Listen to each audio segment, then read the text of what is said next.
Está re bueno eso, porque uno después tiene la oportunidad de volver a revisar otra vez lo que no pudo tomar apunte. Sí, sí, En sí, el está. aula tendríamos, cuando volvamos a la universidad se tendría que implementar eso, está muy bueno. Si volvemos, no se ría. No, no, me río porque No, dicen así, pero dicen que para septiembre, no sé si volvemos. La Te juro profe que se, escuché la eso en el profe se noticiero. ríe. Escuché eso en el noticiero, que recién, tal vez para primeros de día de septiembre íbamos a volver. Las clases van a volver, en general. sí, sí, las presenciales, capaz. Yo creo que antes, pero bueno, hay que ver cómo se da y cómo va Sí, pero la la cuestión son curva las de casos, materias cómo se va dando. pero la cuestión también son las materias en las que lleva prácticas, como nosotros. O sea, ni bien obviamente este cuatrimestre, olvídate de las prácticas, es obvio, pero el que viene, a pesar de que ya se estaría haciendo, vamos a decir, la apertura a todos los centros educativos, ¿no es cierto? Pero las prácticas intrahospitalarias que se hacen, ¿se van a poder realizar? Depende mucho de la autorización que tengamos. Todavía no sabemos, no se sabe. ¿Sí? Para Todavía tampoco tuvimos reunión como para contestar si hay alguna novedad o no. Bueno, No, a ver, me imaginé, si no, yo sé que usted ya lo hubiera dicho, pero en sí, el sentido general lo digo yo. todavía no hay nada dicho, nada en concreto, nada definitivo. Algo me suena que eso es un no. Bueno, Claudia, no te rías. ¿Qué sabes, Claudia? Contá. Nada. Bueno, Claudia, comenzamos y después charlamos.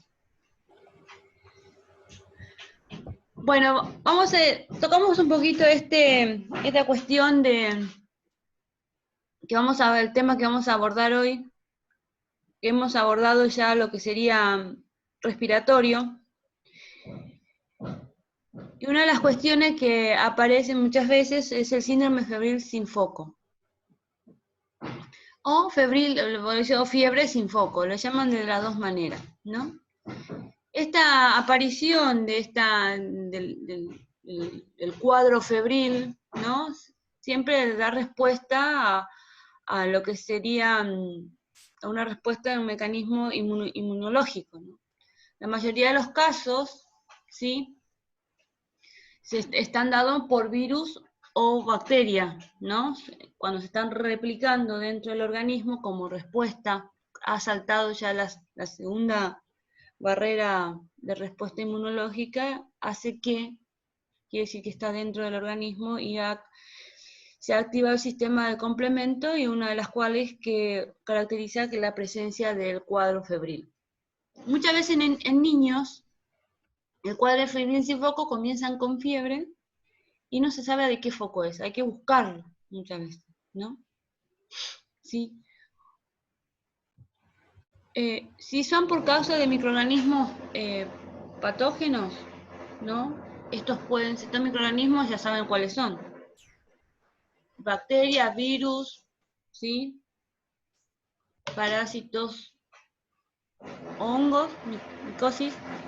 ¿Sí? Si es bacteria es gram negativo o gram positivo, y hay que buscar el foco en la cual se encuentra. Muchas veces ingresa y comienza con esta cuestión. Pero también hay otras causas no infecciosas. Sí.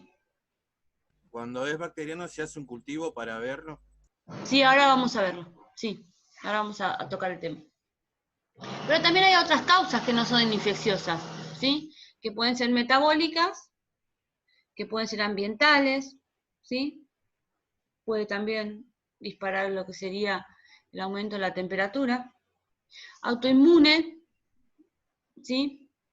Metabólicas genéticas y alteración en la termorregulación, ¿no? Muchas veces bien con un cuadro característico, ¿no? Puede ser por trauma cerebral, tumores, ¿sí?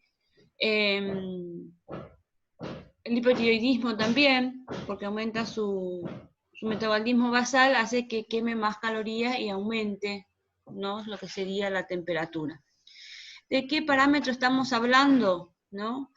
La definición propiamente dicha dice, bueno, la fiebre de origen desconocido es el aumento de la temperatura del cuerpo sin una causa aparente, en la cual tenemos que hacer la búsqueda, como les había dicho. ¿Sí? En el momento de la evaluación inicial, la mayoría de las veces presentan de infecciones virales y se presentan inespecíficamente, quiere decir que hay que abordarlo y buscarlo. ¿Mediante qué? Laboratorio, obviamente.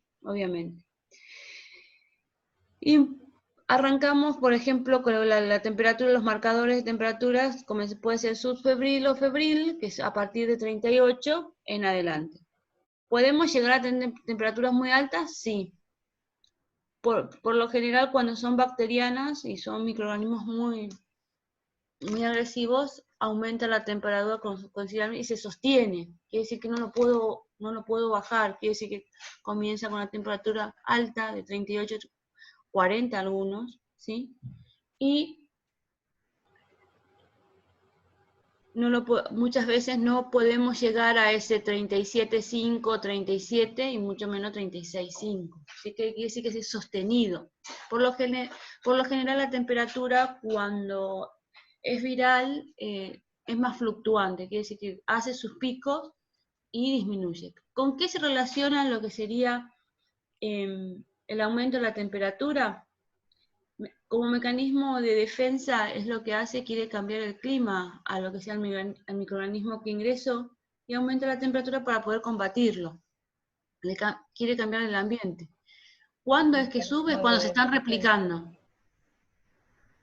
En el momento de mayor replicación de estos microorganismos es donde sube la temperatura, ¿sí? Luego baja. Si entonces se sostiene, comienza a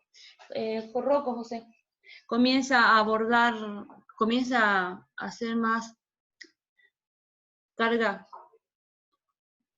de replicación, se sostiene, ¿sí? Por eso muchas veces las bacterianas son más representativas a la fiebre constante y continua, que le llamamos hipertermia, ¿sí? Cuando es constante y continua y no lo podemos disminuir, por más que hagamos medios físicos, por más que demos antitérmicos, ¿sí? Es muy característico.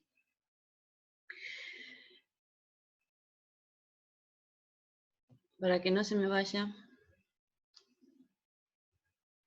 Después decía también, habla un poquito de algunos porcentajes, y alguien me está preguntando algo.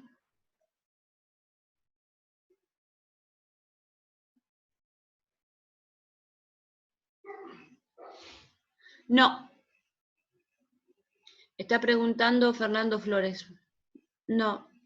El pH tiene que ver con lo respiratorio, con lo metabólico, ¿sí?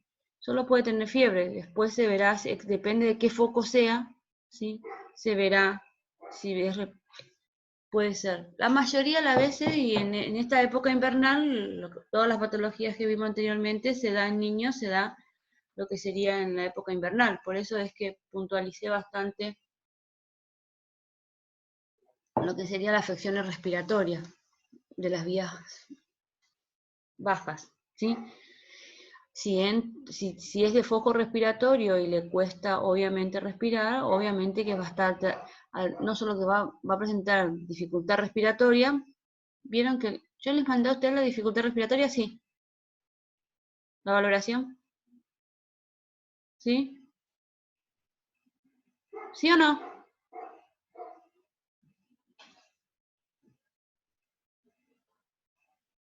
Me parece que sí. En función a esto. El que dice disnea, profe, se refiere... Dificultad respiratoria, sí. ¿Vieron que hablamos en la clase pasada? Sí. Podemos tener hipoxemia, pero no hay hipercapnia. No, Laura. Y podemos tener hipoxemia y podemos tener hipercapnia. Ya cuando tengamos eso, ya pasamos de dificultad respiratoria, ¿sí? Ya es algo más complejo. Cuando tenemos movimiento de medio interno, ya es un distrés respiratorio, y depende de los valores que manejan esto, pasa a insuficiencia respiratoria, la cual tenemos que darle soporte ventilatorio crítico. Bueno, de esta, ¿qué es lo que se presenta? Entre el 10 y 20% de las visitas pediátricas es por fiebre. Siempre aparecen por fiebre. De las cuales 20% de los cuartos no tiene foco, la cual hay que buscarlo, hay que hacer el examen físico.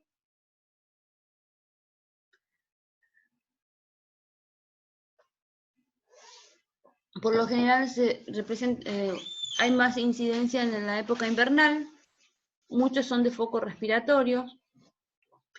El 16 al 28% de estos son de infección del tracto urinario, el 1 al 5% es por bacteremia, el 0.3 y el 3% por meningitis, el 0.5 y el 2% por neumonía, y el 0.5 y el 1% por enteritis. ¿Sí? Esto todo en base a lo epidemiológicamente evidenciado de cómo se maneja representativamente después de todas las consultas que hay, ¿no? A nivel, estos datos fueron sacados a nivel del Ministerio de Salud. Estudios realizados y evidenciados que suceden esto. Por lo general, muchas de estas cuestiones, mucha de esta estadística epidemiológica lo sacan del servicio, ¿no? de cada lugar, de cada institución. ¿Sí? A ver, meningitis, me dice, antes de vacunarse contra la hemófilo-influenza, 2.5 a 1.6%, y luego de vacunarse el 3.9 al 3%. ¿Sí? Por eso es importante, como habíamos hablado, de lo que sería la inmunización específica. ¿Sí? Y los controles. Control de inmunizaciones siempre es muy importante. Bueno, porque la cobertura de inmunización también lo habíamos hablado, y que la ven en varios grupos, entonces ya estoy mareada, viste, de hablar si les dije o no les dije, por eso parezco reiterativa. ¿Sí? Y muchas veces estas coberturas de inmunización específica tienen que dar respuesta a lo que se evidencia, ¿no? con esta incidencia, ¿no? Si entra, ¿no? como vacuna en el calendario gratuito, ¿no? Y para darnos respuesta y bajar, ¿no? los que serían los valores para la próxima vez, para el próximo año o en 5 años. Después se revela cuánto impactó y cuántos fueron vacunados y cuántos casos hubo. Por eso muchos de estos casos se denuncian. Por ejemplo, la meningitis, el neumococo, el sarampión, ¿sí? Las tuberculosis, por ejemplo, también, cuando aparecen, ¿sí? Las neumonías por neumococos, ¿sí? Se hace la denuncia y por ahí muchas veces lo que se hace es un bloqueo del lugar con el contacto que tuvo. ¿Sí? Si aquel niño estuvo en el jardín o la guardería, se hace lo que sería el bloqueo, la cuarentena y la revisión de todo ese grupo. Cada caso en especial, no, obviamente. El niño de 6 meses a 11 meses son de 2.5, de 2.3, perdón, por ciento, que son casos muy bajitos la incidencia que hubo. El más alto fue el de, casi están parejitos todos, ¿sí? 17 meses y 24 meses casi, y los más chicos son los que más presentan, 0.3 de diferencia de los otros por ciento de los del total, ¿no? que se evidenció. En estos casos, la etiología se trata de Staphylococcus pneumoniae, Escherichia coli, Salmonella, Staphylococcus aureus y Staphylococcus pyogenes. Estos son en este caso, los más incidentes. quiere decir que tienen contacto con estos tipos de microorganismos.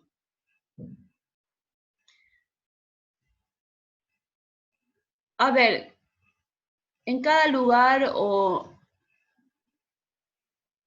en cada institución, ¿cómo se lo imaginan? ¿Saben ustedes o se lo imaginan o saben o tienen la percepción de cómo se lleva a cabo estos datos, esta recolección de datos, estos datos estadísticos?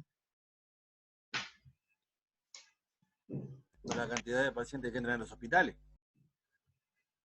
Sí, por los diagnósticos y por los cultivos, ¿no? Pero ¿quién lo lleva? ¿Quién hace el recuento, la revisión? Ministerio de Salud. Sí, pero estamos hablando a nivel central, a nivel local, en lo chiquitito. Por ejemplo, en el Narciso, en el Evita, en el Gandulfo, en el Fiorito. Supongo, profesora, que deben tener un Supongo registro que donde cada van hospital a... puede recoger los datos. Un infecciólogo. Un nosocomio hará una estadística de eso. Pero ¿a dónde se juntan todas las estadísticas para hacer una general? La verdad que no sé. En el Comité de Control de Infecciones. ¿Sí? Así como hay el Comité de Ética o Bioética, hay Comité de Control de Infecciones. ¿Sí? Que por lo general está abordado por un epidemiólogo, un infectólogo, ¿sí? Uno de los médicos a cargo seguro de la dirección, ¿sí? Y la enfermera en control de infecciones. La enfermera en control de infecciones es la que rastrea y es como las células Kupfer y Langer, ¿sí?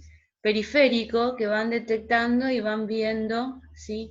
Y van llevando la información y trayendo, van haciendo toda una estadística, una base de datos, ¿sí? Se dedican a esto. Ven, por eso cuando hay un caso de un niño, ¿no? En cual tiene estas cuestiones que tiene que ver febril sin foco, lo buscan y lo van rastreando y lo van viendo y van detectando cuáles son los microorganismos que van. Así también lo que está pasando dentro de la institución, ¿no? Es la que se dedican a esto. ¿Sí? Y después con el comité, bueno, ven lo que sería el movimiento, ¿no? De los casos y la resolución de los casos, ¿no? Y qué conducta tomar. Se hace un informe y se le informa al jefe de servicio, tanto médico como enfermera del sector, y se revé, ¿viste? Cuestiones, conductas para poder ver esto, cuestiones, ¿no?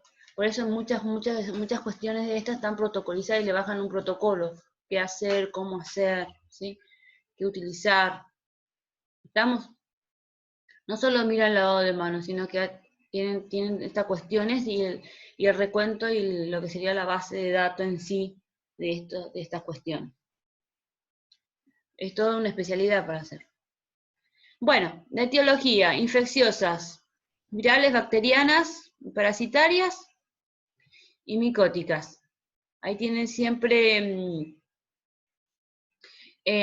algunas etiologías, unas patologías de virus, puede ser mononucleosis, citomegalovirus, Epstein-Barr, bacterianas, respiratorias, altas brucelosis, leptospirosis y fiebre exantémica, parasitaria, paludismo, toxoplasmosis, ¿sí? Que también por ahí no tiene el foco es por un parásito y el foco es digestivo, ¿sí? Y por ahí tiene fiebre y se va, y vuelve a venir, y se vuelve a ir, y no es continuo, es intermitente. Por eso cuando es síndrome de fiebre sin foco hay que buscarlo, porque algo está pasando. Y bueno, las micóticas, ¿sí?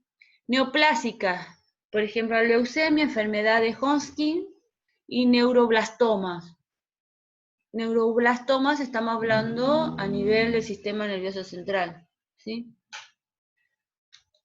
Algunas de las presencias. Infecciosas bacterianas graves con IgG, ¿sí? Bacteremia oculta. Muchas veces lo que hacen es una bacteremia, ¿no? Comienza todo con el signo prodrómico de la infección, pero no tiene foco. Entonces, en esa cuestión donde dice Sergio es donde tenemos que actuar, hacer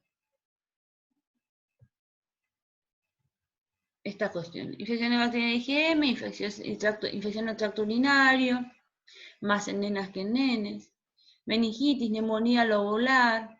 El otro día estaba buscando un material que lo tenía y bueno, encontré, viste cuando vas buscando una cosa y encontré otras cosas, bueno, encontré un material que tenía sobre neumonía y me reía sola porque lo tenía y bueno, lo volví a hacer. Pero bueno, ya está, se actualizó.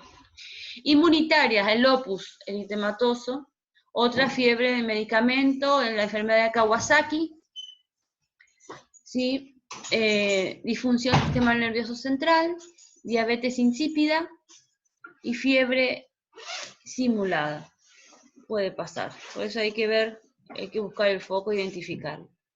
¿Cómo? Ya lo sabe, anamnesis, pruebas completas de análisis. ¿Sí? Tanto hemograma como recuento leucocitario, ¿sí? Como lo que sería cultivos, hemocultivos, por lo general son 2 hemocultivos, que ahora vamos a ver algunas cuestiones sobre toma de muestra. Hemocultivo por 2, por lo general se saca en dos instancias distintas, no es que saco la sangre y lleno los 2 frascos, no, se hace una y se hace la otra, después vamos a ver cómo. En los frascos, algunas veces por 2 y algunas veces por 3, ¿sí? Depende de las indicaciones, pero siempre es una de las muestras es para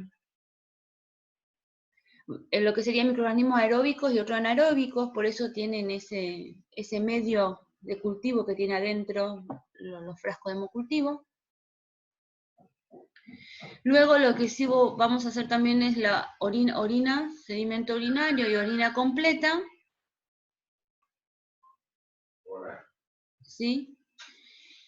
Y vamos a ver un poco y vamos a hablar sobre las serologías. ¿Sí? Vamos a buscar un poco algo de serología. Esperen un poco.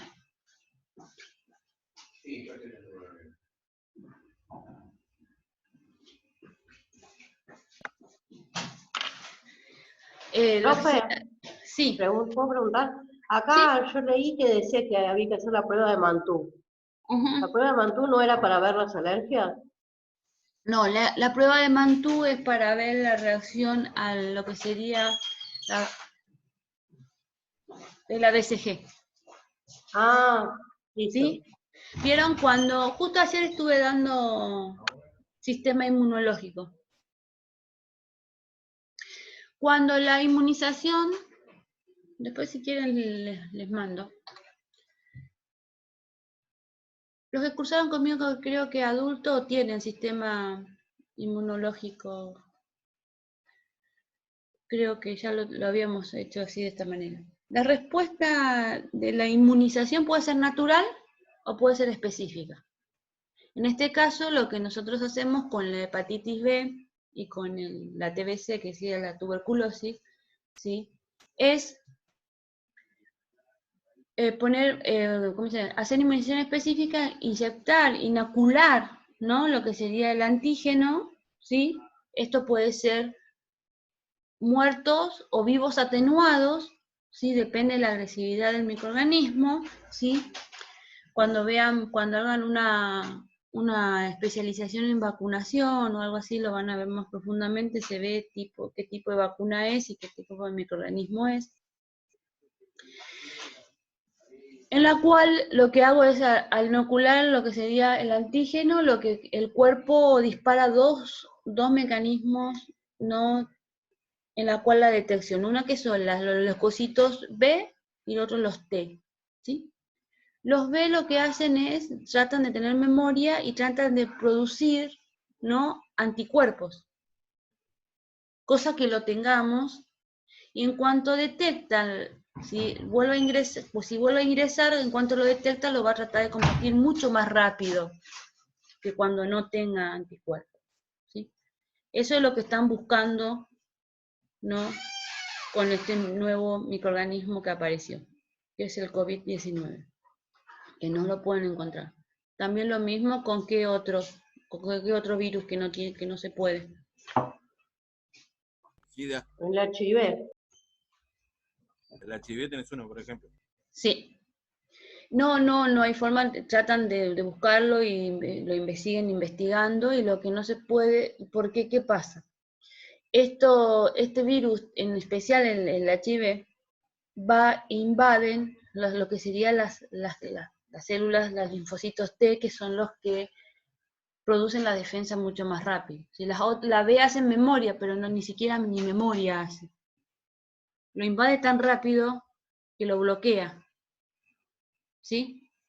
Y hace que no tenga respuesta el organismo. Por eso es enfermedad, es un virus, ¿no? Inmunodeficiencia adquirida, ¿sí? No tiene respuesta. Y cada vez se va replicando más el virus y va bajando más lo que serían las respuestas, ¿sí? Las células que dan esa respuesta. ¿Qué es lo que vemos con el HIV cuando hacemos los dosajes? Son la carga del CD4, que es decir, las células que me defienden el cuerpo, ¿sí? No la carga viral.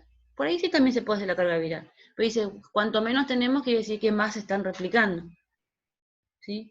Y si más se están replicando, quiere decir que menos defensa vamos a tener. Hace que muchos de estas personas sean oportunistas de muchos de estos microorganismos, que para nosotros es inocuo, inofensivo, así como yo puedo llegar a tener, un grande puede llegar a tener un virus sincicial y pasa como una gripe y no pasa nada, pero para un niño sí, ¿sí?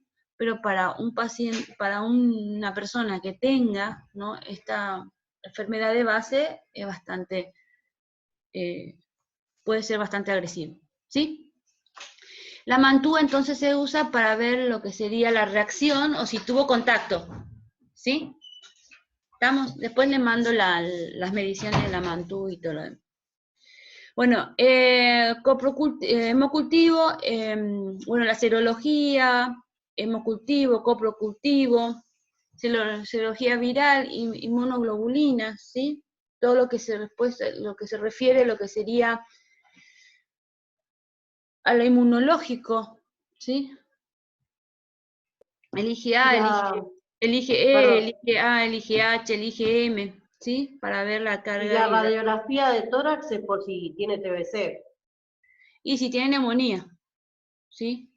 Viste que es sin foco, entonces tengo que sacar sangre, tengo que sacar radiografía, tengo que sacar hemocultivo, tengo que sacar lo que sería sedimento y urocultivo, tengo que sacar coprocultivo, ¿sí? Porque lo voy a rastrear por todos lados, lo voy a buscar por todos lados a ver dónde está, ¿sí?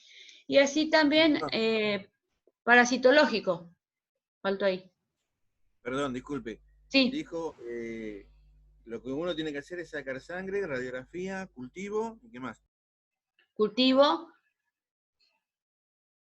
de hemocultivos, porque cultivos, viste que hay de orina y de heces y de secreciones, ¿sí? Hemocultivo, ese hemocultivo es por 2, que ahora lo vamos a ver en otra parte, ¿sí? Para lo que sería microorganismo aerobio y anaerobio, ¿sí? Y ahí me salta, ¿no?, cuál es y a qué sensible, a qué antibiótico puedo llegar a ayudar al organismo a poder combatirlo. Sí, y inmunoglobulinas, dijimos serología, y me faltaría, ¿qué dije acá? Lo dije, pero se me fue ahora. ¿Alguien estuvo atento? Parasitológico. ¿Sí?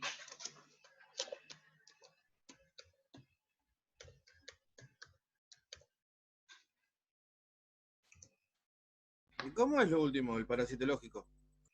El parasitológico es sacar muestra, ¿no? Es todo un tema. Es No, sacar está muestras de bien. materia fecal. No la quiero complicar, pero es sacar sangre, muestra No, de orina. muestra de materia fecal, de heces. Por eso, justo al final dije ese es por las dudas porque, o sea, me Sí, pareció por ahí. sí. Para Sí, poder es para sacarlo en frasco. A ver, lo ¿sí? relacioné con eso. Es como la Durante una hemoglobina. semana, claro, porque tiene que ver con lo que sea proliferación de invasión entra por la vía gástrica. Sí, el test de Graham, como dice acá.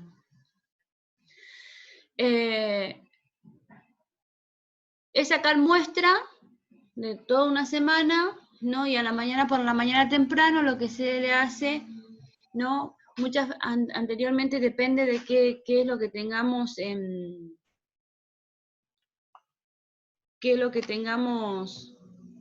la institución. Depende de qué tengamos en la institución,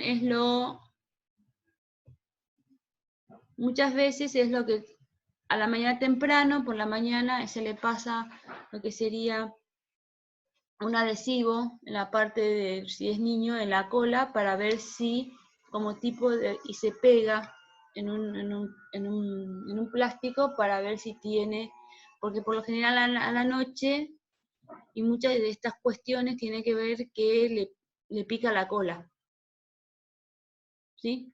Donde tienen parásitos. O si no, rechinan los dientes, tienen brucismo a la noche. ¿Nunca vieron? Sí, profe, mi hijo ya de grande tuvo brucismo, pero bueno, era por otra cosa, por el tema de la epilepsia. Le generaba brucismo. Y le mandaron unos aparatos porque amanecía con las mandíbulas toda dolorida.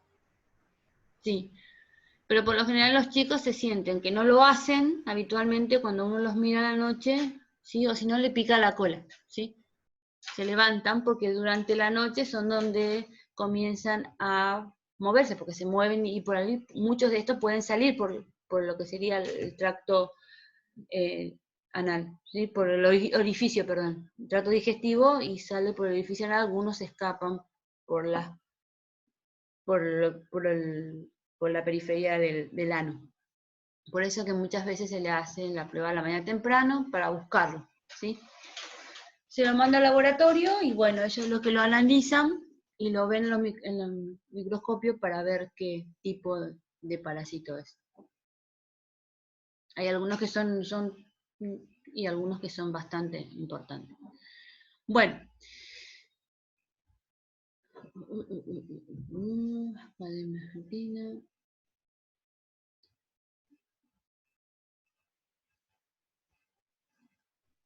Bueno, en el examen físico, en el interrogatorio también tiene que ver, ¿no?, los antecedentes que tienen, ¿sí? En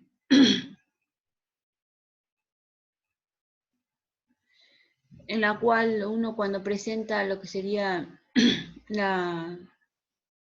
está presente de la fiebre, ¿no? Por lo general, por eso es muy importante en ese contacto que tiene uno con la madre, ¿no?, la enfermera, cuando va a ir del alta, cuando nace, porque en realidad lo que presentan mayormente estas cuestiones vieron que son los chicos de hasta 17 o 24 meses, más puntualmente tirando para los más chicos, lo que sería la fiebre sin foco. Es importante, ¿no?, las pautas de alarma en la cual uno tiene que informar o enseñar o hablar con los padres en función del cuidado que tiene que tener con su bebé. Más allá que sea la primera vez, o sea la segunda vez, o sea la tercera vez, porque hay que ser por ahí reiterativo. Las que hacen, por ejemplo, en los lugares de maternidad, las que hacen rooming o puericultoras son las que enseñan, ¿no?, a las madres, ¿no?, esta cuestión. Y una de las cuestiones es esto, que aparezca la fiebre, ¿sí? Muchas de estas veces, o que aparezca la fiebre, o que deje de comer, ¿sí? o respiren mucho más rápido, como decía la filmina de los respiratorios, ¿sí? que presente por ahí ruido respiratorio, que presente, ¿no? Lo que sería cuando uno es enfermera pediátrica de consultorio, una de las cuestiones que tiene que hablar y trabajar con las madres, aparte de pesarlo, medirlo, controlarlo, es esta cuestión en el interrogatorio, a ver cómo duerme, qué es lo que come, ¿sí? por qué viene, si viene solo por control o viene por algo en especial, ¿sí? Algo puntual. Por lo general, lo controla hasta el año, lo hacen, y después desaparecen, ¿sí? Y vienen a la guardia cuando tienen algún problema, ¿sí? Por eso es importante decir que tenga un control, ¿sí? Con un pediátrico, ¿sí? Es muy importante el tema el esquema de vacunación. Se trabaja mucho esto en consultorios externos.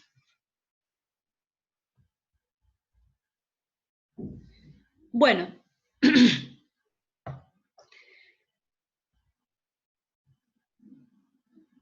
muchas veces lo que se hace en la inspección o en el examen físico se ve mucho de la semiología, ¿no? Cómo es el patrón respiratorio, la circulación de la coloración de la piel, ¿sí?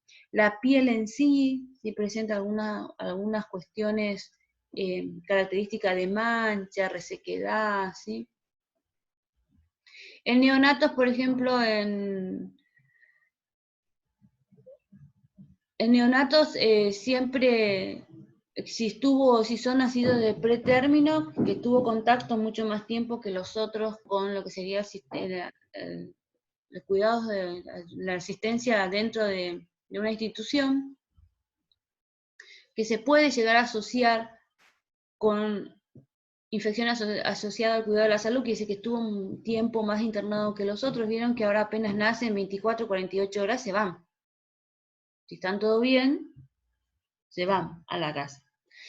Los que tienen mucho más contacto pueden tener contacto y pueden estar colonizados. Que después de irse a la casa, puede llegar a pasar, ¿sí? Más aún si tuvieron algunos procedimientos. Por ejemplo, como lo vamos a ver, ¿sí? Toma de muestra para urocultivo y tuvieron que tener un sondaje vesical, ¿sí? Quiere decir que fue introducido, por más que yo tenga técnica, por más que tenga un montón de cuestiones en cuenta, puede llegar a pasar, ¿sí? Y esto se ve posteriormente. Por eso hay que descartar. Infección del tracto urinario, bacteremia, ¿sí? Quiere decir que va a tener todo el cuadro y hay que ver si no tiene un microorganismo en la sangre, ¿sí? Por los hemocultivos, que esté oculta. Meningitis.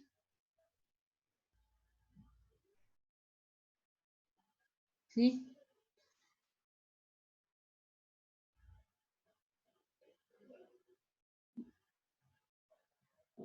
Estoy pensando para no complejizarlo y no meterme en críticos, ¿sí? ¿Qué significa TEP? Eso es lo que no quería meterme ahí. Por eso me quedé mirando y dije, ¿les digo o no les digo? Bueno, por lo general en la clínica pediátrica, ¿sí? ¿Sí?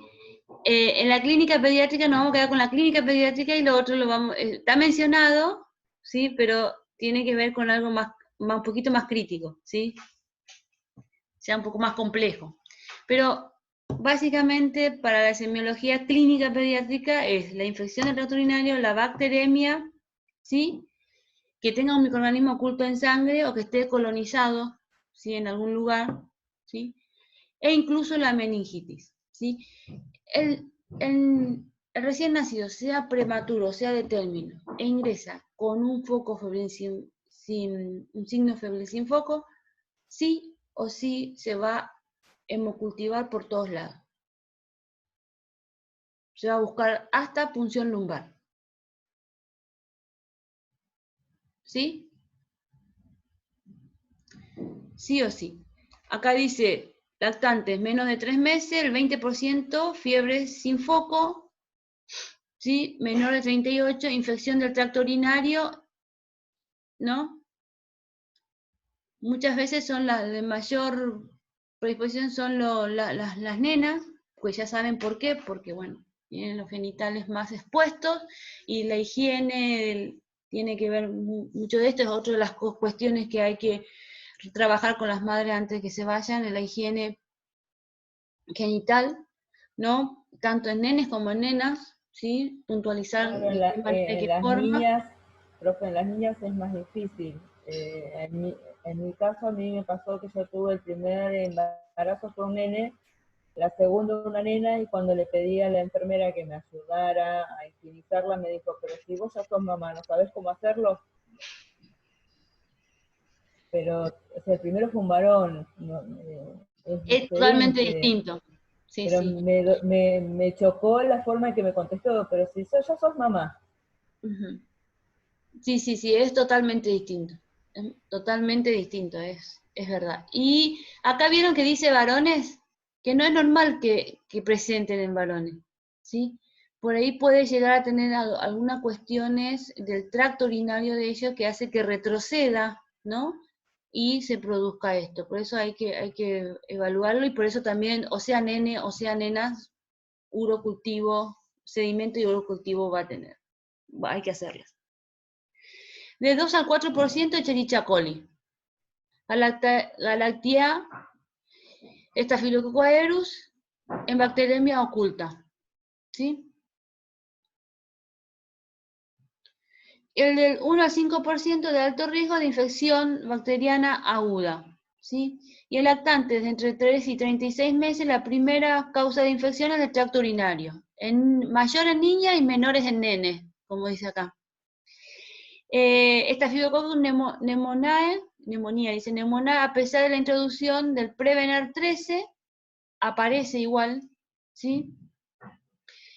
Menos de 1 al 3% de alto riesgo de infección de bacteriemias graves, de bacterianas graves, ¿sí? Esto es... Y después está clasificado un poco por tipo de bacteriemia oculta por neumocóxico. Neumomeningocóxico. Ingresa por las vías respiratorias, del 1 al 5% meningitis, del 6 al 10% infecciones focales y 0.8% mortalidad global. ¿Qué significa esto? Que cuando viene, cuando lo trae, como es sin foco, fiebre sin foco, tiene fiebre y dice, bueno, vamos a esperar, vamos a mirarlo, ¿sí? Vamos a ver las 24 horas, volverlo a traer a las 72, ¿sí? Y por ahí lo ha llevado y por ahí dijo, no, vamos a mirarlo, vamos a esperarlo, porque lo general te hacen esto, ¿sí? Por eso semiológicamente hay que mirarlo muy bien, ¿sí? Y depende de la edad de este grupo de arriba, cuanto más chiquito hay que puntualizarlo más. La infección es bastante aguda, si es por neumococo, ¿sí? Y por lo general en muchos de estos casos ese 0.8% de mortalidad global significa que la muerte, que ingresan, y ya ingresan bastante avanzados, que muchas veces directamente de la guardia pasa a la terapia, ¿no? En muy malas condiciones porque entran a convulsivar. Convulsivan y esas convulsiones no se le pueden parar. ¿Sí? ¿Cuándo está así? Por ahí la mamá es primeriza y no se dio cuenta al principio. ¿Sí? Por ahí por el principio es sutiles las convulsiones y después se va acentuando mucho más. ¿Sí? Una de las cuestiones también que hay que trabajar con las madres es esto, la inmunización, los controles y las pautas de alarma. Acá vamos a agregar otra más que son los movimientos de los ojos, ¿sí? La mirada perdida, ¿sí? Cuando comienza a, como dicen las madres así, se le comienza a dar vuelta a los ojos, ¿sí? Como queda perdido y después comienza a darse la vuelta a los ojos, ¿sí? Que puede llegar a estar en una fase. O el movimiento, ¿sí?, de los ojos suaves o el chupeteo finito, ¿sí? Muchas de las veces por el examen físico uno se da cuenta, ¿sí? Bueno, bacteriemia oculta por Haemophilus influenzae 12 veces más de meningococo por neumococo, con meningitis por meningococo. Bacteriemia oculta por meningococo, el 42-86% de meningococo, el 50% de riesgo de enfermedad invasiva grave y el 4% de mortalidad. Descartar infección de tracto urinario en niñas con temperatura mayor de 39, ¿sí?, grados. Las infecciones urinarias, ustedes ya saben que estas infecciones pueden ser infecciones ascendentes o descendentes, exógenas o endógenas, ¿sí? Por más que ingresó por la vía respiratoria o por la vía digestiva, ¿sí?, puede quedar, porque como toda la sangre pasa, ¿no?, por el riñón, puede quedar colonizado el riñón y posteriormente alojarse ahí, quedarse y después comenzar, ¿no? Eso es endógeno y es descendente. Quiere decir que dentro del organismo para la vía urinaria. Y después tenemos las ascendentes, que ingresan por el tracto urinario, propiamente dicho, vendría a ser de la uretra para arriba. Uretra, vejiga, uréteres y riñón, ¿sí? Por eso es importante y sí, es bastante molestoso y tiene bastante incidencia la infección del tracto urinario en niños. Bacteriemia oculta, vacuna de influenza de pneumoniae, a no ser que la temperatura sea mayor de 39, de tener en cuenta esto. En niños menores de 2 años es muy baja la posibilidad de presentar fiebre sin foco, cuanto más grande, ¿sí? Y una de las cuestiones que voy a un poquito a desarrollar acá aparte, que tiene que ver, que seguro que se va a tocar el tema, pero lo que serían las convulsiones febriles, ¿sí? Estas convulsiones febriles se dan en niños, sí. Cuanto más chiquito, puede tener la posibilidad de hacer convulsiones con el cambio de temperatura, sí, porque el centro respiratorio, el centro de termorregulaciones lo tengo, lo que sería el sistema nervioso central, aumenta la temperatura y uno es susceptible a esos cambios, ¿no? Y pueden descoordinar, ¿no?, lo que sería su transmisión neural y hace que entren a convulsivar. ¿Todos? No. ¿Algunos? Sí. ¿Sí? ¿Puede ser febril solo? Sí. Puede tener y quedar, o ya tener la predisposición y luego ser, porque después vamos a ver la diferencia entre convulsiones, ¿no?, ocasionales o convulsiones febriles de la epilepsia, ¿sí? Es totalmente distinto, ¿sí? Ya epilepsia cuando es recurrente y tiene ya algo diagnosticado de base. ¿Puede comenzar a hacer convulsiones con un pico febril? Sí. ¿Se entendió esto? Y puede ser que haga nada más que cuando aumente la temperatura. ¿Cómo se diagnostica esto? Cuando se presenta, bueno, ver si se asocia, ¿no?, lo que sería al evento de la fiebre, con qué temperatura, con qué marcadores, ¿no?, realizó, ¿sí? Por eso que cuando comienzan con fiebre no quieren que les suban tanto, porque puede pasar, ¿es verdad? Profe, Sí. mi nena tuvo al año y un mes, tuvo una convulsión febril. Sí. Y tiene la predisposición de cuando tiene fiebre alta, bueno, alta, mayor a 38, sí, puede convulsionar. Sí, sí. Y algunos con 38 directamente. Sí, mi nena convulsionó Sí. con 38,5. Sí, vos decís, ¿cómo con Y le 38? hicieron Sí. todos los exámenes, Y dio todo normal. completo, no tenía nada, hasta neurológico. Sí, la hacen ¿no? todo.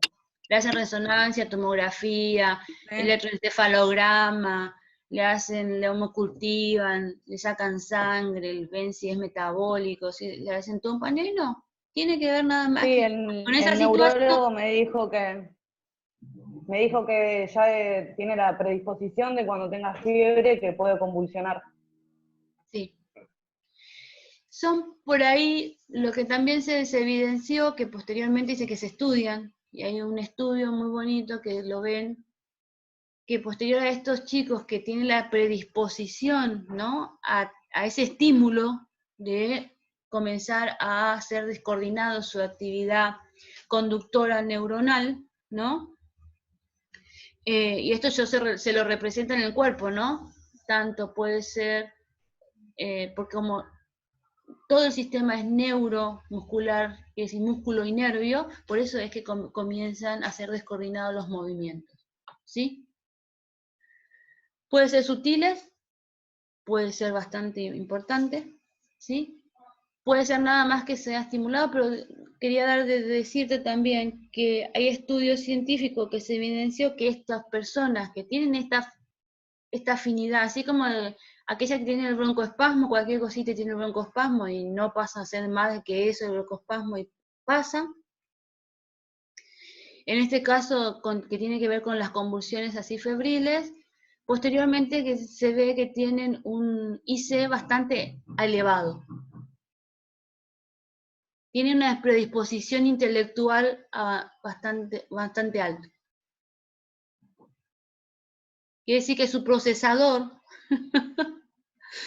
es muy acelerado, que hace que le cambie la temperatura y entre a descoordinar, ¿sí? ¿No? Entonces por eso muchas veces son seguidos y le van haciendo, los van viendo, y se evidenció esto, que tienen un nivel intelectual bastante importante. Buenísimo, dice eso. Entonces todo lo que le afecte su centro de comandos le va a producir, y en este caso la temperatura.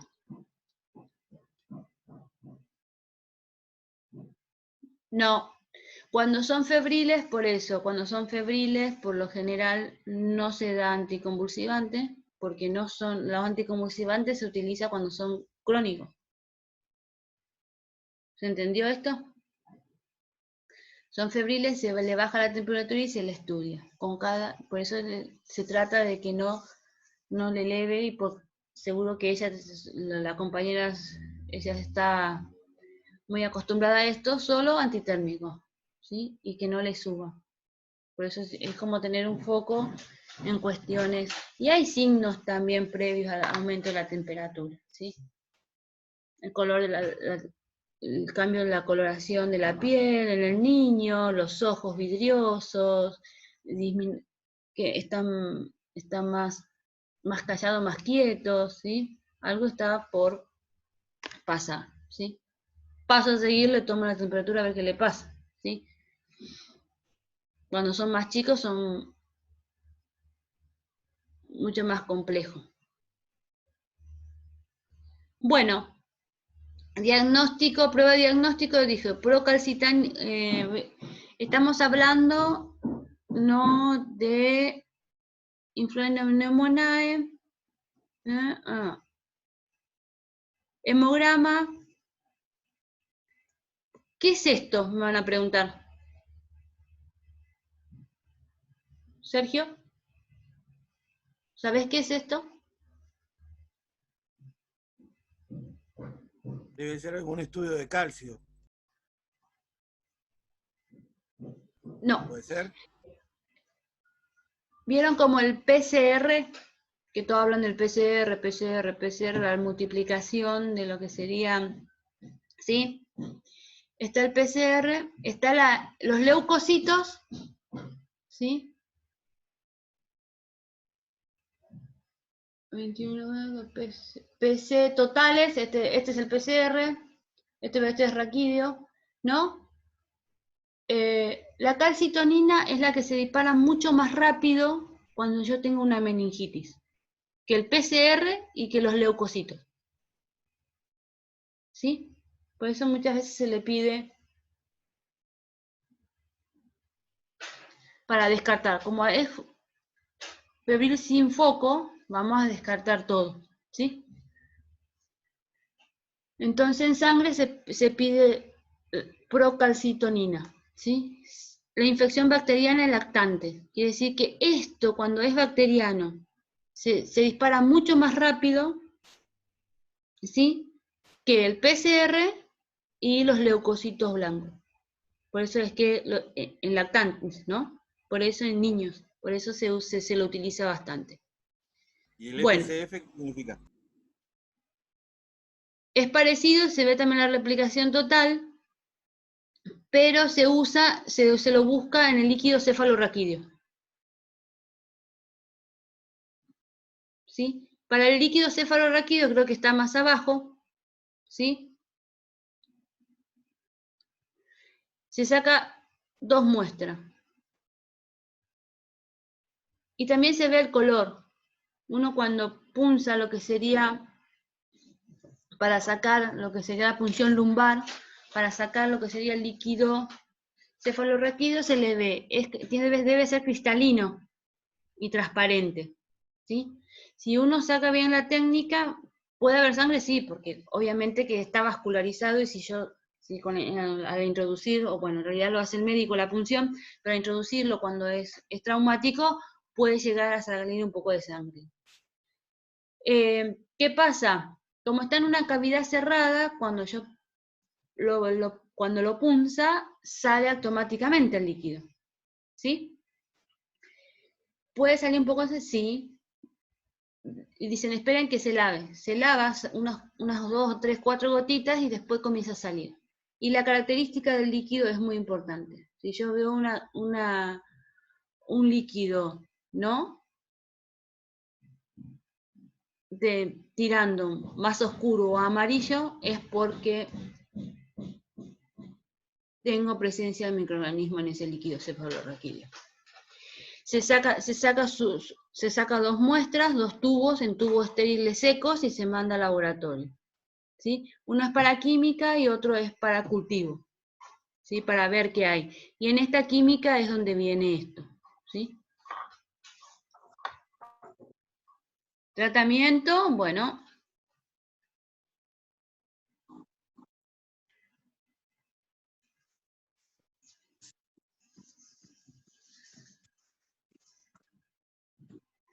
Por lo general el tratamiento se saca todas las muestras y se lo cubre, ¿sí? Se usa ya antibióticos no ya de primera generación, no, de segunda, que son las cefalosporinas, ¿sí? Si es sospecha de infección del tracto urinario, por lo general lo evidencio bastante rápido porque con el sedimento urinario tengo presencia de glóbulos blancos o glóbulos rojos presencia en sangre, ya me dan lo que sería, depende del porcentaje que viene, el resultado que tengo, puedo llegar ya a evidenciar que es una insuficiencia urinaria, ¿sí? Y después pero los cultivos. Pero mientras tanto que estén los cultivos, que va a tardar 72 horas, en realidad tarda 72 horas porque ya viene con el antibiograma, ¿sí? Porque después ya te dice con qué antibiótico es sensible. Se pide con sensibilidad. Entonces después de esto, cuando me confirman si está bien con el antibiótico que le puse, lo dejo así. O si tengo que cambiarle de antibiótico, lo voy rotando, ¿sí? Por ejemplo, si es sospecha de ITU, voy con ceftriaxona a 8 miligramos kilo día, por 7 o 10 días. Es muy importante esto, ¿sí? ¿Puede ser ambulatorio el tratamiento? Sí. Puede ser ambulatorio. Por lo general, no... Solo se le manda antibiótico y se le manda con un analgésico, ¿sí? Con un antitérmico, perdón, un antitérmico para bajar la temperatura y bueno, para sacarle un poco también la molestia, ¿sí? Si es de tracto urinario. Antitérmicos, creo que ya lo habíamos hablado en la clase pasada, sí. Hasta los 6 meses uso paracetamol, 2 gotas por kilo, ¿sí? solo en primera instancia, en segunda, si no pasa si no disminuye la temperatura con esto, bueno, el médico decidirá qué medicamento antitérmico y por qué vía lo va a indicar, ¿sí? Para bajarle, pero con esto tengo que acompañar siempre los medios físicos, acuérdense de esto, para que pueda bajarle mucho más rápido. ¿Qué es lo que se trata de evitar? Hay dos posturas en este tema. Tengo fiebre, lo tengo que bajar, ¿sí? Porque en realidad el cuerpo se está defendiendo, inmunológicamente, ¿no? Hay dos posturas, dice, o alguna dice, sí, le bajamos, pero no tanto porque se está defendiendo, ¿sí? O está combatiendo. Otro dice, le bajamos porque así no convulsiona, porque no sabemos si va a convulsivar. Entonces, por generalidad, le bajamos a todos. Pero existe esa después, le puede llegar a pasar que te dice, no, bajale, sí, bajale a 37,8, ¿cuánto tiene? Te dicen, mira, la administré, ¿sí? Tenía 38,5, 38 y le bajó, pero no le baja más de 37,5. Bueno, déjalo ahí, ¿sí? Y otro te dice, no, vamos a ponerle otra cosa y lo vamos a bajar más, ¿sí? Son dos posturas distintas y son ellos los que indican la medicación. Pero con medios físicos, ¿sí? Y con antitérmicos se puede llegar a decir, con que tenga 37,5, yo considero que está bien, ¿sí? Por este tema de la defensa del cuerpo y todo lo demás.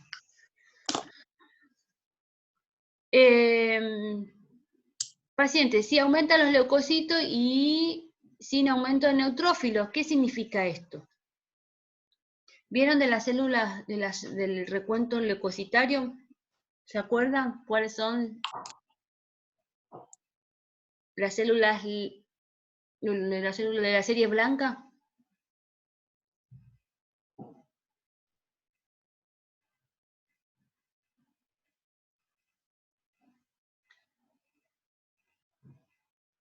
¿Hablando de los leucocitos? Sí. Miren que todos se llaman leucocitos, pero después se diferencian. ¿Monocitos o algo así? Uno es monocitos, ¿otros? Blastocitos. Blastocitos. También están los neutrófilos, dice acá los eosinófilos, los basófilos y los monocitos. ¿Sí? Los basófilos, dice, sí. Cuando vieron que acá dice paciente sin aumento de leucocitos y sin aumento de neutrófilos, ¿sí?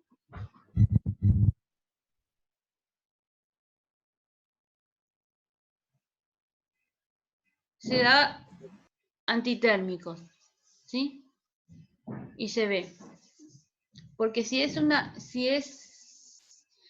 es viral, los leucocitos tienden a bajar. Si es bacteriano, los leucocitos tienden a subir. ¿Sí?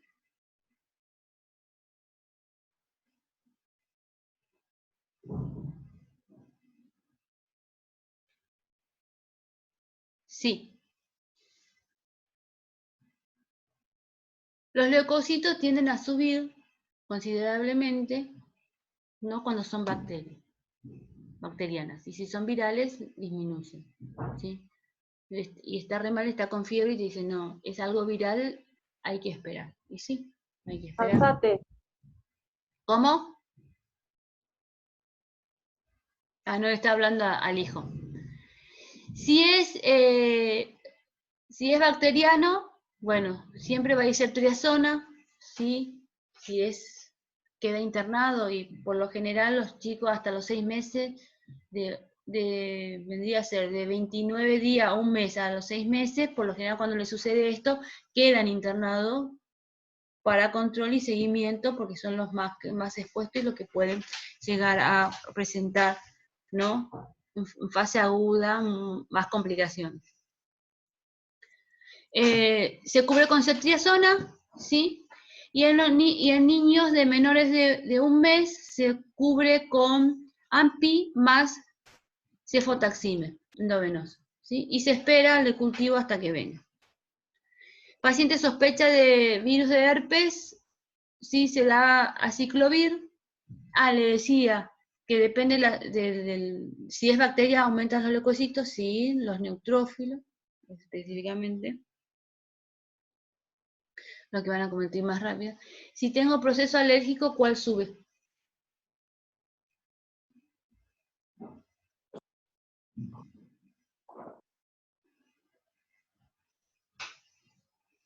Hay alguien acá que está contestando.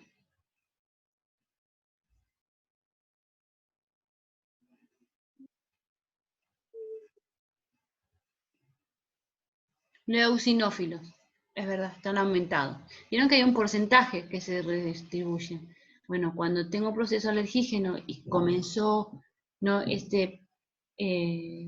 A producirse histaminas internamente para poder combatirlo, los eosinófilos son los que están aumentados. Esto es verdad. Bueno, si es sospecha de herpes, se le da aciclovir, ¿sí?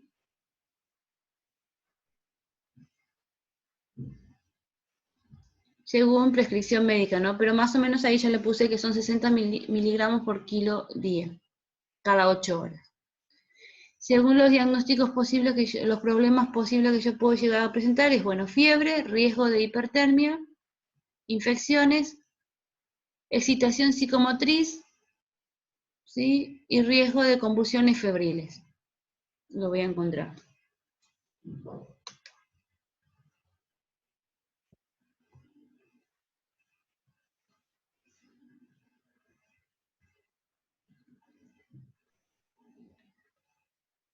Los cuidados generales que yo puedo llegar a tener en cuenta en la línea de trabajo,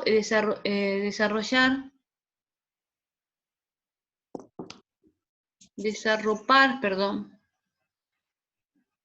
lo que sería la vestimenta y el ambiente del niño. Por lo general las madres cuando tienen fiebre tienden a abrigarlos más, o cuando están enfermos tienden a abrigarlos más, que hace más propicio, ¿no?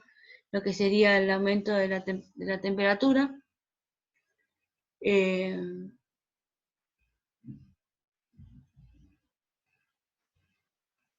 control de temperatura, las mediciones, no más seguido, una vez por hora, o pedirle a la madre, porque en realidad va a quedar internada con la madre, que cada 2 horas, cada 1 hora estemos controlándole, y más aún si dimos algún antitérmico para ver la curva, ¿no? De la temperatura, cómo se va dando, si responde o no al antitérmico, ¿sí?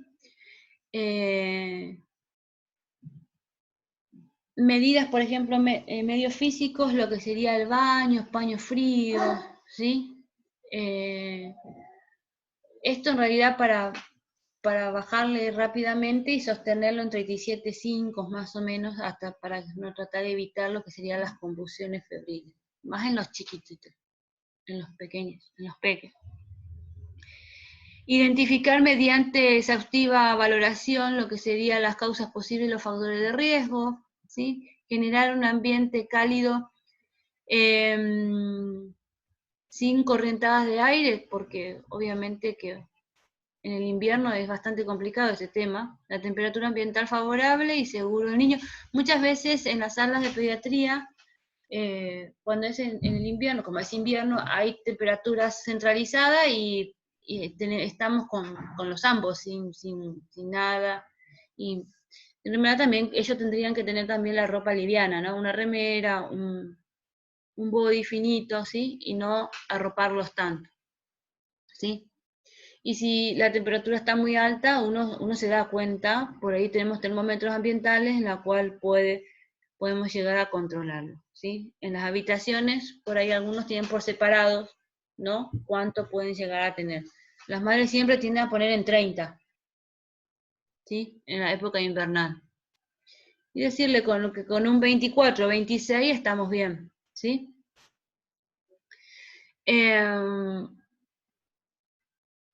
También lo que sería el registro de la ingesta y la eliminación, característica, ¿no?, de lo que sería la eliminación tanto de la diuresis y la catarsis, ¿no?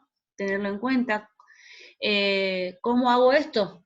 Dicen ustedes, ¿cómo hago esto? Y por pesada de pañal, ya lo habíamos hablado la vez pasada. Control y monitoreo del estado nutricional, qué es lo que está comiendo, cómo está comiendo, ¿sí?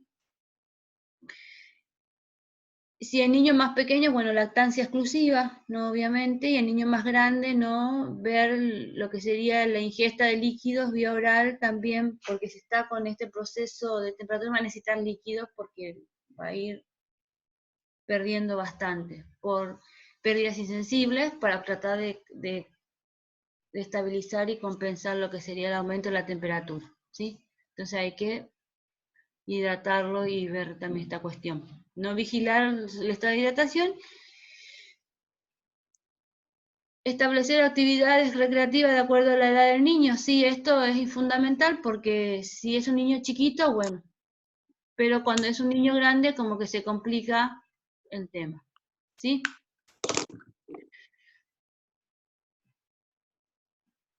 Bueno, derivar...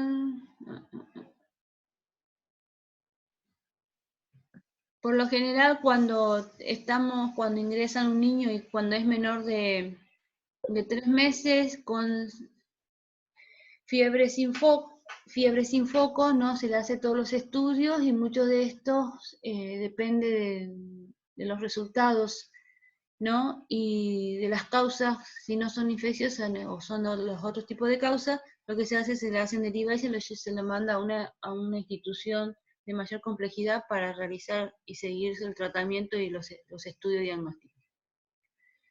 Estoy hablando de aquellos hospitales que tienen las salas chiquitas, ¿sí? Y no tienen tanta complejidad, ¿sí? Entonces muchas veces no pueden, ¿no? Y también tiene que ver con los especialistas que lo va a tener que ver, ¿sí? ¿Estamos? Esas causas que no son bacterianas, por ahí son más específicas y hay que derivarlo a un hospital pediátrico donde tengo especialistas y donde tengo otras cuestiones de exámenes o laboratorios más específicos. En cuanto a la temperatura propiamente dicho, vieron que acá están 3 tipos, pero muchas veces cuando tenemos esta cuestión de la temperatura, pues, bueno, vamos a ver.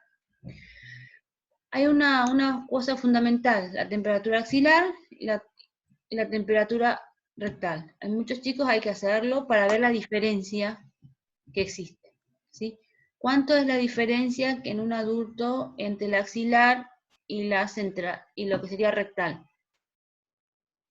Entre 1 y 2 grados. Chicos, lo normal estoy hablando, ¿eh? Entre 1 y 2 grados. 1 grado. Flores tiene razón, es 1 grado la diferencia. Es 1 grado. Quiere decir que si yo tengo 37 acá, axilar, ¿sí? Voy a tener rectal, porque la parte rectal es como central. Cuando veamos crítico vamos a ver temperatura central y periférico. Una de las aproximaciones a la temperatura central son la temperatura rectal, por eso te dice, bueno, vamos a hacerle una temperatura axilar y una rectal, vamos a ver cuál es la diferencia, ¿sí? ¿Cómo se diferencia? La diferencial es de 1 grado, ¿sí? Por lo general. Sí, pero todavía no llegamos a esa parte, porque es quirúrgico. Muchas veces se puede prevenir y es quirúrgico definitivamente porque tiene que ir sí o sí porque hay algo que está pasando. Flores. Porque me dice, es ideal para detectar la peritonitis, sí. Sí, pero estamos ahora con esta cuestión. Y otra de las cuestiones que te decía, vamos a tomar la diferencial, muchas veces se toma diferencial también, y se ven 2 miembros distales, y lo que hago es tomo temperatura axilar y temperatura del popliteo, ¿sí? Esto es un tema porque en el termómetro digital, ¿sí? Algunos son cabezales rígidos y otros son flexibles, ¿sí? Ojo, cuando toman temperatura rectal es nada más que, y a uno muchas veces no les gusta y es dificultoso, si es verdad. Explicarle a la madre esto también va a ser para que tenga colaboración y que sea rápido, que lo vamos a hacer por una sola vez para ver la diferencial, no una como una constante. Sí, sí, Fernando. El hueco popliteo, ¿sí? Es lo mismo que en la axila, que si en el fondo debería tener contacto con el cabezal del termómetro, y en el popliteo exactamente lo mismo.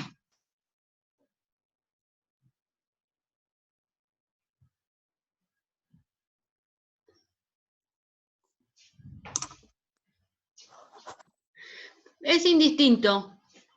Es indistinto. Lo que se quiere ver si es igual o es diferente, ¿sí? Si hay igualdad o diferente.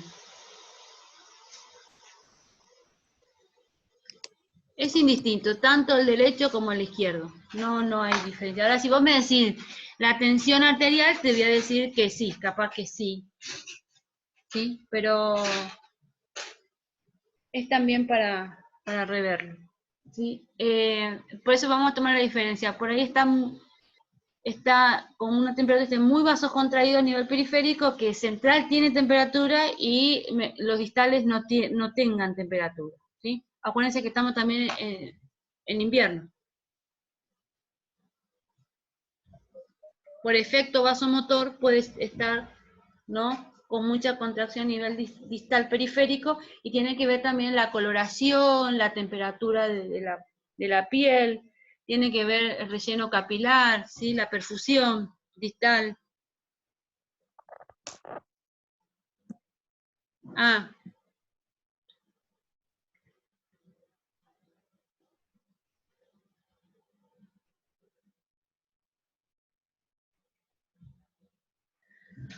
¿Sí?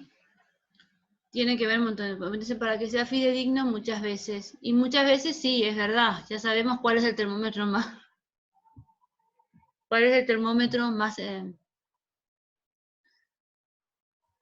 ¿cómo era, Sergio? El más fidedigno. Más fidedigno, como dicen. Más fidedigno, ya sabes cuáles son. Muchas veces lo tenemos guardado en el rincón de los recuerdos, y cuando no coinciden o son muy distintos, y se trae más termómetro, ¿sí? ¿Sí? Es más fidedigno porque reacciona mucho más rápido a la temperatura y sube mucho más rápido. Si uno se lo pone, ¿no? El que lo ha usado lo pone, se queda mirando y lo ve subir. ¿Sí?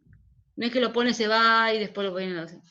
Y una vez que sube, después no baja, queda ahí hasta que alguien lo vuelva a bajar, ¿sí? Pero suele suceder que muchas veces tenemos uno guardado en el rincón de los recuerdos. Sí. El tema que estaba dentro de una cosa tan delicada, que se rompían tanto, y así perdíamos un montón. Imagínate, se nos pierde el que es ahora el digital. Imagínate lo que era eso. Antes teníamos por cajas y cajas de termómetros, de esas. Porque sin termómetro no podíamos hacer esta cuestión. Es más, uno de los controles que van a ver ustedes cuando vayan a campo práctico, uno de los controles que sí o sí lo hacen es la temperatura.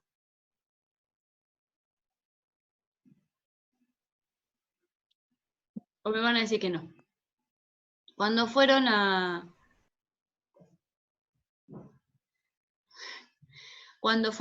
campo práctico, a maternidad y qué sé yo, ¿qué es lo que sí o sí le hacían en el rooming?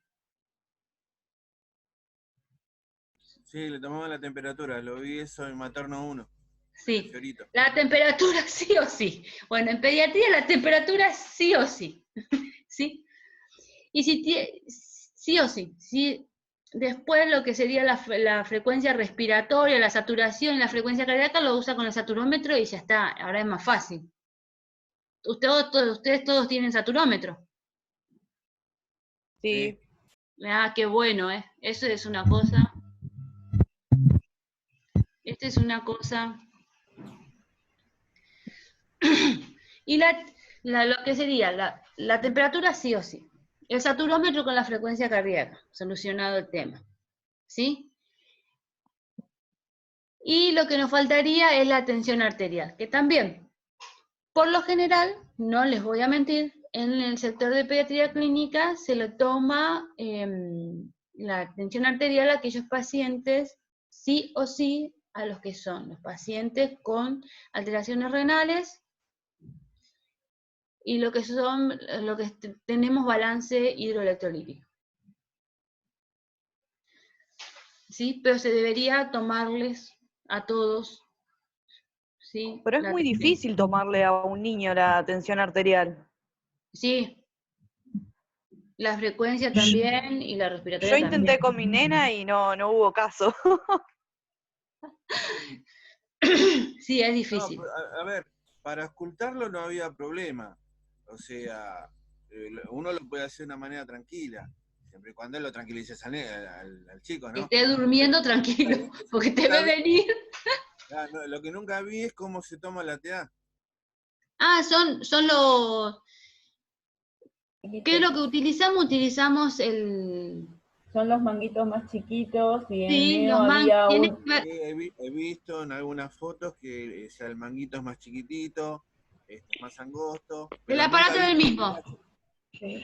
El año Neo, pasado nos profe, dieron la sí, mochila, el aparato, claro. el manguito. Mirá qué bien. Sí, sí está en la mochila. Pero, ¿se puede adosar al equipo? Sí. Sí. ¿Sí? Sí, sí, sí. Sí, porque pero... yo intenté con mi nena, pero no hubo caso. No, tiene que estar tranquila. Por eso muchas veces en los hospitales pediátricos, las que son especialidad toda pediátrica, en las salas de clínica tenemos Hay uno que es eléctrico, profesor. Yo vi eso en sí, Neo, que sí, es un monitor no un invasivo y monitor. te toma la TEA, nada más. Lo único que hay que hacerle es ponerle el manguito, ¿sí? Y fijarlo bien para que no se abra, porque se puede abrir, ¿sí? Y también depende. Por eso dice manguito, tiene que ser la manga, tiene que ser el diámetro, tomar todo el diámetro circunferencial del brazo y lo que sería la altura de la manga. Por arriba del hueco, vendría a ser del hueco del brazo, ¿sí? De la flexión.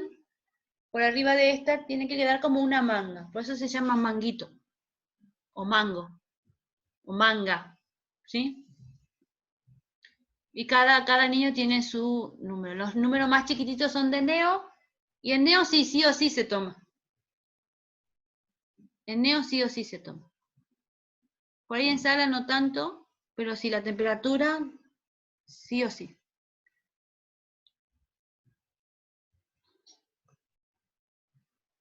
Bueno, acá tenemos un poco, los tengo a ustedes ahí.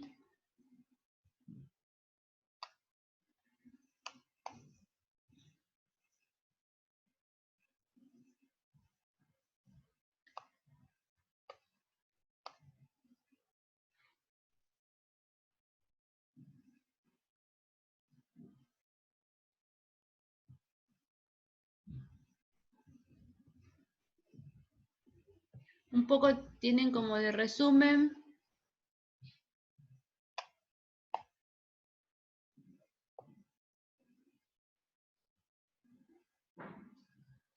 No me permite bajarlo ni subirlo porque como estamos en Word y estoy compartiendo.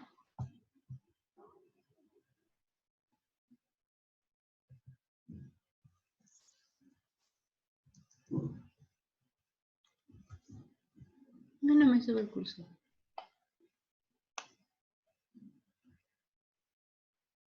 Aparte está lenta la computadora. Bueno, acá un poquito de algunas cuestiones que tienen que ver, pueden resumidas, con lo que sería síndrome febril sin foco, ¿sí? Para que ustedes vean, ¿sí? Y está pensando, la computadora sigue pensando. No me deja bajarlo. Tiene muchos programas, por lo que veo, profe, debe estar muy cargada la computadora.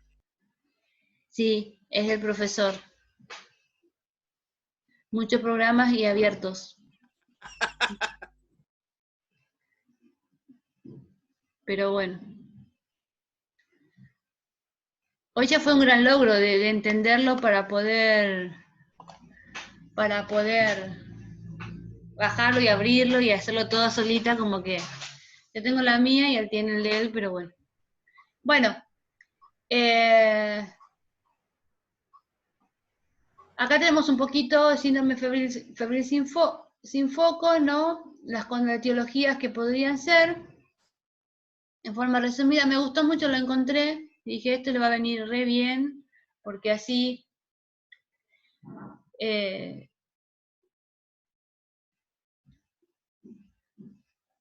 por lo general está lo mismo, puede ser, se buscan los focos, puede ser tanto bacteriana como virológicos, ¿sí?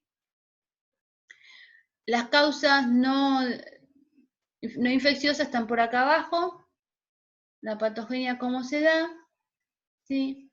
Y bueno, en menores de 3 meses, ¿no? Tenemos del 2 al 3%, infecciones bacterianas, el riesgo de mayor, son en menores de 4 semanas, ¿sí? Por eso es muy...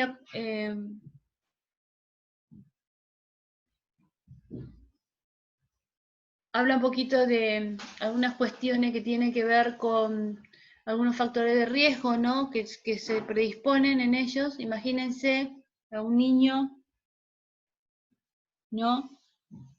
Prematuro, por lo general depende de qué edad gestacional va a tener y qué peso tiene.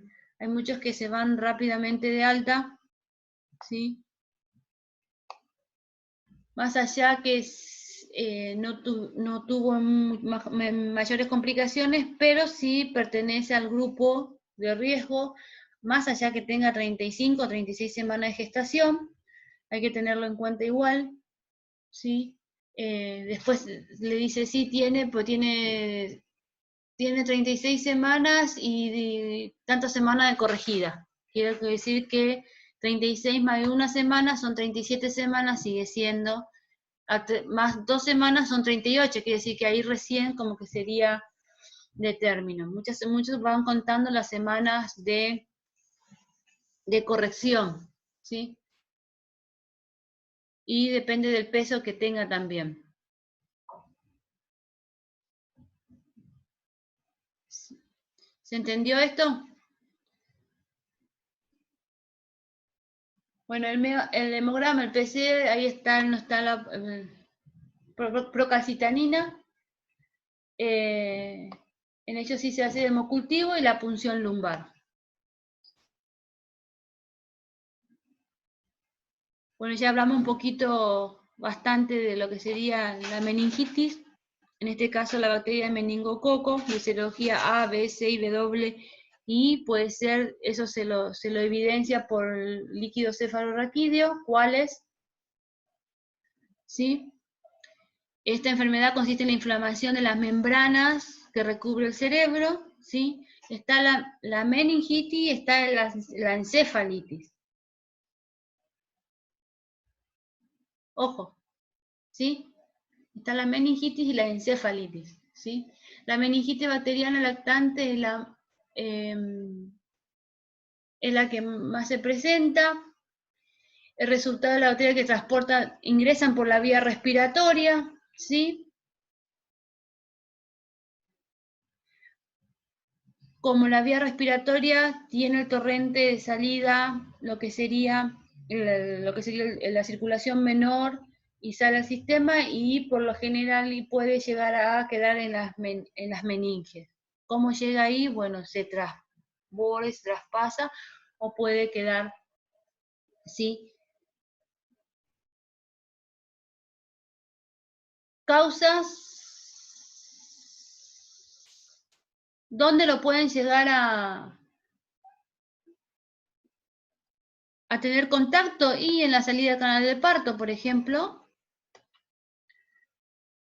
con el Streptococo, Escherichia coli, la listeria, monocitogenes, y lo que sería ya en niños un poquito más grandes, lactantes, que no sean neonatos,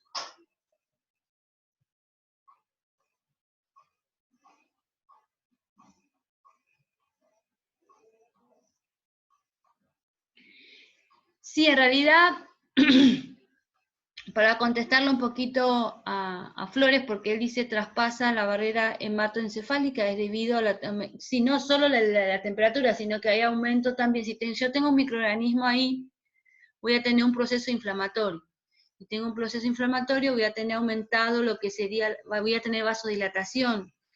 Tengo vasodilatación para que la sangre pueda transportarse mucho más rápido en esa zona y puedan llevar lo que serían las células de defensa, que son los leucocitos, ¿sí? Entonces se favorece todo el medio para que se traspase esa barrera, ¿sí? Bueno, en cuanto a lactantes mayores o niños desarrollan infección a través de contacto con secreciones respiratorias, como es Staphylococcus pneumoniae, Neisseria, meningitis o meningococo, o neumomeningococo, ¿sí? Por eso es importante lo de la inmunización específica a aquellos niños de riesgo, ¿no? Recién nacidos y mayores, rigidez de nuca, ¿no? En menores de 12 meses es una posición muy característica, es la posición de espictótono, ¿sí? Que se ponen bien rígido, que no pueden tener la cobertura de lo que sería de todo lo que sería la parte vertebral, ¿sí? Que es que se retrae para atrás, lo ves acostados y lo ves en tabla, ¿sí? Eso es muy característico en ellos. Inquietud, irritabilidad, somnolencia, tendencia al sueño, rechazo al alimento, temperaturas muy altas, vómitos, ¿sí? Y las convulsiones. Es muy característico en ellos.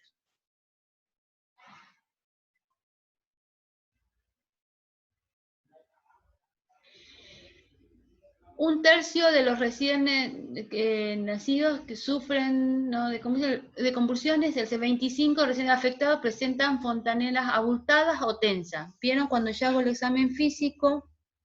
Las fontanelas es la sesión donde lo tengo en cuenta. Quiere decir que todavía estos huesos no están unidos, quiere decir que tiene un espacio, lo que sería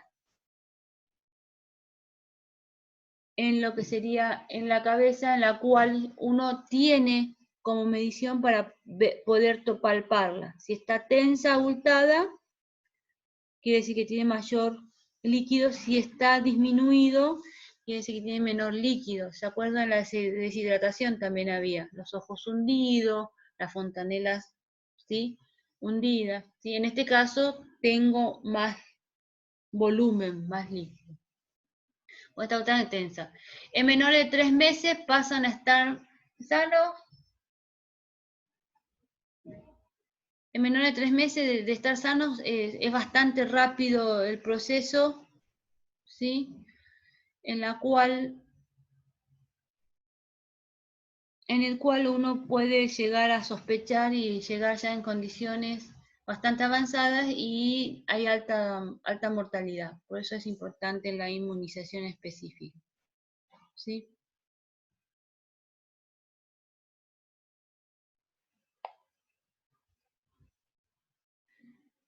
Niños mayores y adolescentes, fiebre, dolor de cabeza, bueno, ellos ya te pueden hablar y decir, ¿sí? Rigidez de nuca, puede haber tenido en vías respiratorias algún proceso respiratorio, tanto de lo que sería de otitis media y todo lo que es la parte faringitis o laringofaringitis, puede llegar a tener, o amigdalitis, ¿no? Traspasa esta barrera o no fue bien el tratamiento contra este microorganismo y ingresó por eso también. Bueno, ahí está la famosa vacuna, Haemophilus influenza de tipo B, ¿sí? Vacuna antimeningocócica. Y la punción lumbar es esto que encontré, ¿sí? En niños más chiquitos, el abordaje por ahí es mucho más fácil. En el niño más grande es más complicado porque tiende a ponerse rígido, tiene que tener esa cobertura, esa curvatura, ¿no? En la cual uno procede a ayudar al médico. Por lo general, cuanto más grande es, necesitamos ser 2, ¿sí? O 3. Uno hace lo que sería la sujeción por debajo, vendría a ser del campo, que debe utilizar estéril para punzar y sacar la muestra. Y el otro es el que le ayuda o va pasando las cosas en forma estéril. Es una técnica muy estéril, ¿sí? ¿Tengo riesgos? Sí, porque puedo llegar a tocar lo que sería algún vaso y puede quedar sangrando, y puedo llegar a tener pérdida de líquido posteriormente, sí, por eso posteriormente la curación debe ser compresiva, y hay que evaluarlo, ¿sí? Hay que mirarlo, ¿sí? Puede tener un poquito de hematoma, es verdad, pues se puede extravasar, ¿no? Lo que sería en la zona del tejido subcutáneo, es verdad. Bueno, esta es la médula espinal, líquido cefalorraquídeo, ¿sí? Y lo que se hace es el abordaje. Se usa un trocker, en la cual se lo pone en el canal y por descompresión y goteo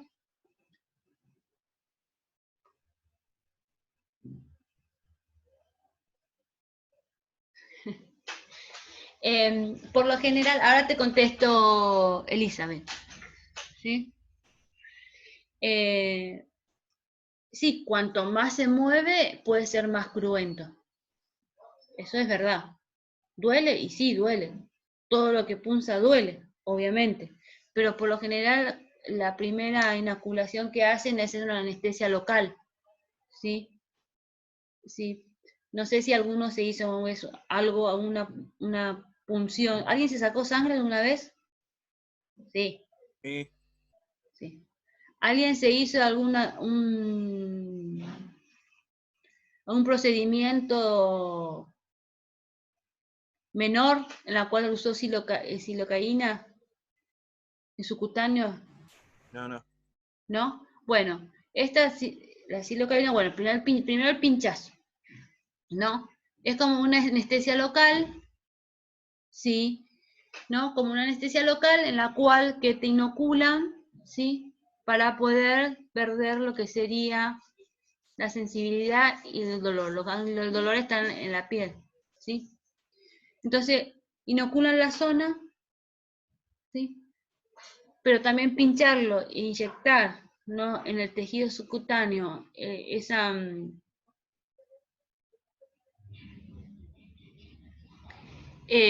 zona también pica, arde un poco. Después pasa, ¿sí? Como queda como una anestesia local. ¿Vieron que hay silocaína en spray? Sí, hay al 2%, hay silocaína en spray al 2%, hay silocaína en spray al 10%, ¿sí? Para lo odontológico se usa bastante, para hacer la previa anestesia, un adormecimiento, y luego comenzar a pinchar para hacer anestesia profunda, ¿sí? Se usa bastante. También se usa, hay otros parches que vienen con anestésico, que es el EMLA, es la marca. Es un parche que depende de donde yo lo voy a punzar, ¿no? Al niño o al adulto, yo coloco limpio, ¿no? Y coloco el adhesivo. Espero entre media hora y 45 minutos y ya se absorbe y pierde la sensibilidad, ¿sí?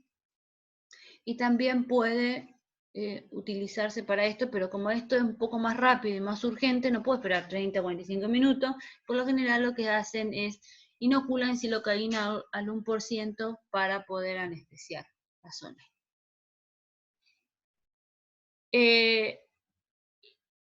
La epidural, sí, es parecido a la epidural. Es en el canal medular. Depende de qué altura, no la epidural, depende de qué altura es lo que ingresan y inyectan, es lo que va a quedar anestesiado. Y es una anestesia local. Profe, la misma pregunta que hizo Sergio, ¿silocaína o lidocaína? Lidocaína o silo, es lo mismo. Ah, es lo mismo. Ah, es igual porque como, claro, porque yo estaba con esa Claro, duda. sí, yo entré en esa duda. Que yo siempre dije lidocaína, y ahora que la escucho a ella decir silocaína, entonces ahí me quedó la duda, entonces ¿cómo era? Si yo, Claro, sí, yo también. hasta ahí en gel. La silo en gel. Eso lo sé. Eso lo vi cuando estaba en Adulto 2, en clínica. Sí. Pero yo siempre dije lidocaína. Sí, es lido. En realidad le dicen hidrato de silocaína o lidocaína. Es lo mismo. Es un proceso mayor o menor en el Pero proceso de lidocaína no se elaboración. vende en farmacia, ¿no? No. Pero si vos pedís silocaína, sí. Pero en gel. Vieron que hay algunos que vienen en gel. Gel de silocaína, sí. Hay gel de silocaína. Que funciona de la misma forma como un anestésico. Sí, local. Sí, sí. Vieron que para colocar la sonda vesical, ¿qué uso? En gel. Lidocaína. Bueno, si a mí me duele la muela, le duele la muela, me uso y hago una anestesia local. Muchos usan muchas veces para hacer un... Ahora cuando vayan al campo práctico, a quien le toque la casa cuna, va a haber muchas más cosas. Y van a ver un jarabe que se llama cuatriplete. ¿Sí? Y el cuatriplete muchas veces se utiliza, vieron que es muy doloroso todos los procesos de angina, lo que es muguet, lo que es asta, ¿no? Y muchas veces lo que se le hace la higiene y se le da este jarabito, ¿no? Que tiene protector gástrico, tiene lidocaína o silocaína, ¿sí? Tiene antimicótico, ¿sí? ¿Qué más tiene? Son como cuatriplete. Hay triplete y cuatriplete. Silo, lido, protector gástrico, micótico. Hasta tiene ranitidina para poder limpiarle la boquita y anestesiarla un poquito, para que puedan comer. Profe, ¿eso sería como la nistatina? No, la nistatina es dulce, pero nada más que para la micosis. Perdón, escuché mal, pero la ranitidina también es como un anestésico. No, lo usan como protector de la mucosa. Ah, listo, gracias. Sí. Hacen como un conjunto de combinaciones, ¿no? En sus proporciones, dice, ahora no me acuerdo en qué proporciones tienen, pero lo preparan para lo que sería después de la higiene, ¿no? Con bicarbonato al medio, ¿no? Le pasas, y es dulce y es rico, entonces como que la anestesia y le lubrica lo que sería la boquita para que puedan comer, porque si tienen dolor de boca, no comen. ¿Vieron cuando uno tiene... Angina o... sí, angina. Sí, Miriam. Le estoy contestando a Miriam. Que se usa por ahí la silocaína o la lidocaína 1% como diluyente de la penicilina, muchas veces, para que no duela tanto. ¿Sí?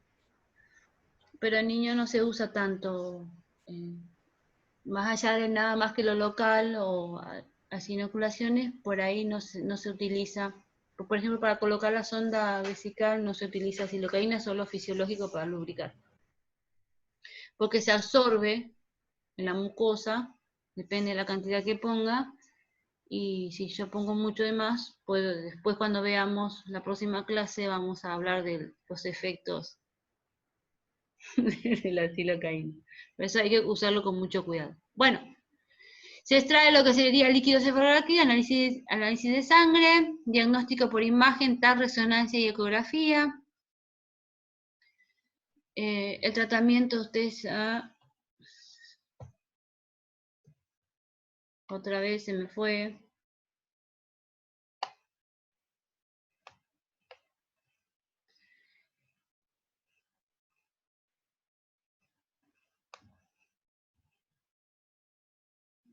Bueno, tratamiento.